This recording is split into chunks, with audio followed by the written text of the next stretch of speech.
Welcome back to the channel and welcome to a very important question. What is it that makes your ideal player home?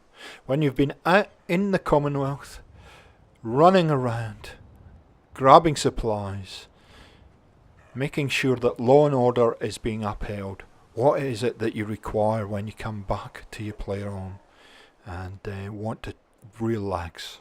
Today I thought I would share at least my thoughts on this subject. We're here on Spectacle Island. This is one of my very early playthroughs. Having come back here and had a look around, it's obvious that I had a heap of mods that I used to build my player home here in Spectacle Islands that I no longer use, so there's a lot of things missing, but the key components of an ideal player home are here. So let's go in and have a look around. Oh, by the way, this is something that I've done for quite a while. I put all my NPCs in one place, and Spectacle Island is perfect for this. So you can see there's all kinds of familiar faces around here, just chilling and doing some work, and I always love to do that. So anyway, let's get into the player home, the subject for today's video, and see what we've got. So if you've played the game for quite a while like I have, I think this saves at a level 115, you do accrue a bit of a power armor collection, it's fair to say, and I'm no different. So I decided that one of the ways, and obviously you need to have somewhere to store your power armor, so what I decided to do with this build is use it as a kind of decorative element, and I'll take you through all the different power armors. There's T60, there's XO1, there's T50, there's all kinds of stuff in here as you'll see, all decked at T51, sorry. Oh, that one, would just ignore that one, that was borrowed. But it's a nice way of just having your power armor ready to go. Now, one of the problems I have with these particular power armor stations is I can never figure out which way they go round. So you'll see some of these power armor versions might look as though they're in the naughty corner. It's simply because, and you can see the winterized one is just like that. It's basically because yeah, that power armor station's just the wrong way round, and I just couldn't be bothered to fix it, to be honest. And that's the Raiders power armor there. You can see I've got a bit of a recreational area. Like I said, there's a lot of stuff that I originally put in here and it is missing now, but I have got a pool area and a little chill out area in here, just so when I come back from the wasteland I can hop in the pool, have a bit of a swim around, you know, relieve those aching bones, and just have a few drinks and whatnot. So always in my in any of my player homes I will have a workshop, and this is something that I do when I'm playing the game. I like to come back and be able to just dump a whole lot of my collectibles as far as armor and weapons in one place, and any of the stuff that I've collected from the aid menu, and have them all in one place, or replenish some supplies. So we're just going to get out of our XO1 power armor, and again I like to have the separate power armor station so I can do exactly what I'm doing here, make any running repairs that we need to. Remember to take the fusion core out, otherwise somebody else will pinch your power armor and you don't really want that. So it allows me just to make running repairs here, and then when I'm ready to go out again I can just hop back into my power armor if I'm using it, and off we go. So let me show you around the workshop. Now there usually was a bench there, I don't know where it's going, but anyway. So I'll put a whole lot of the food in here, and again if I need to replenish any of that I can do so. And usually I like to keep some of the kind of stranger or more unique items in this area, in this little workshop area here.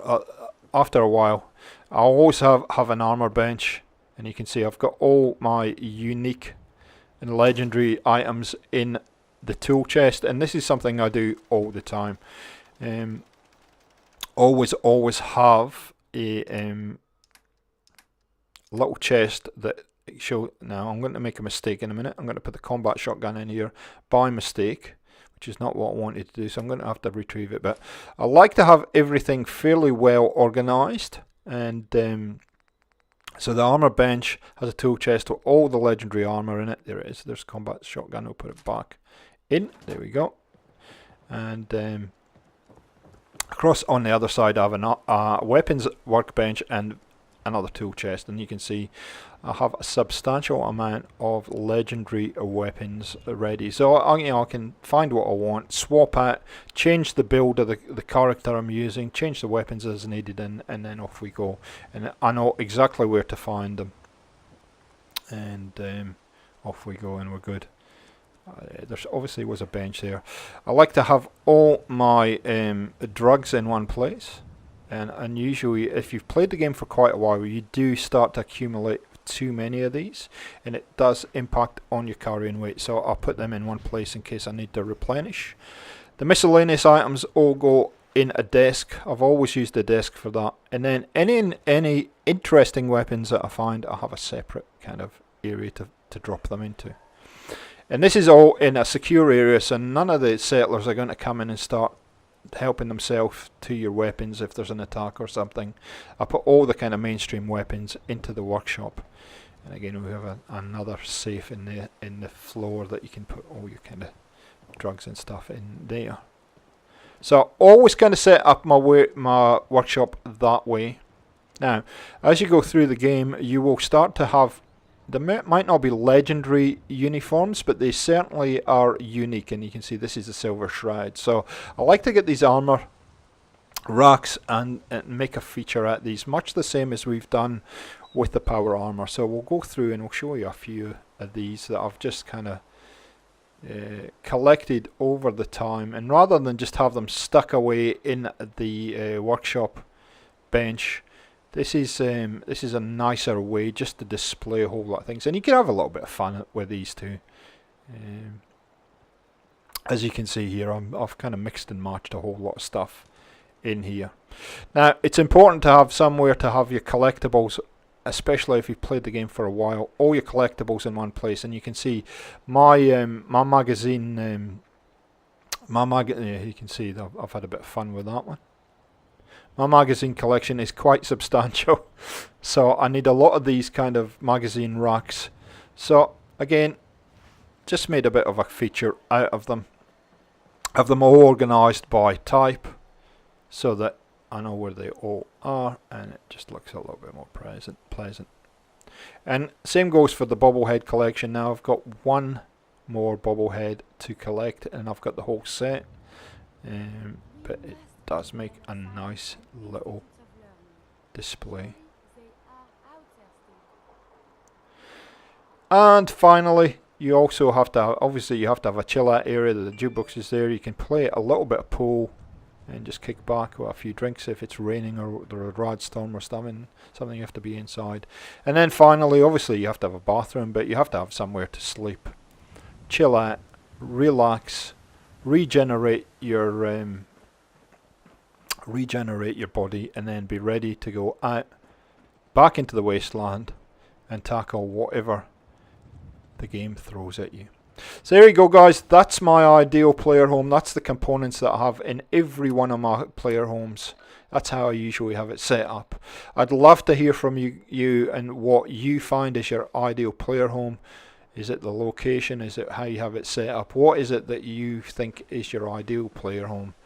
And please leave some comments below. I'll look forward to seeing your point of view. So thanks for joining us. I hope you've enjoyed this one. If you have, leave a like, and we'll catch you next time on Gaming for XP. See ya! Sure you keep up with all the new content on Gaming for XP. Make sure you subscribe and hit that notification bell, and we'll let you know once we've uploaded anything that's new.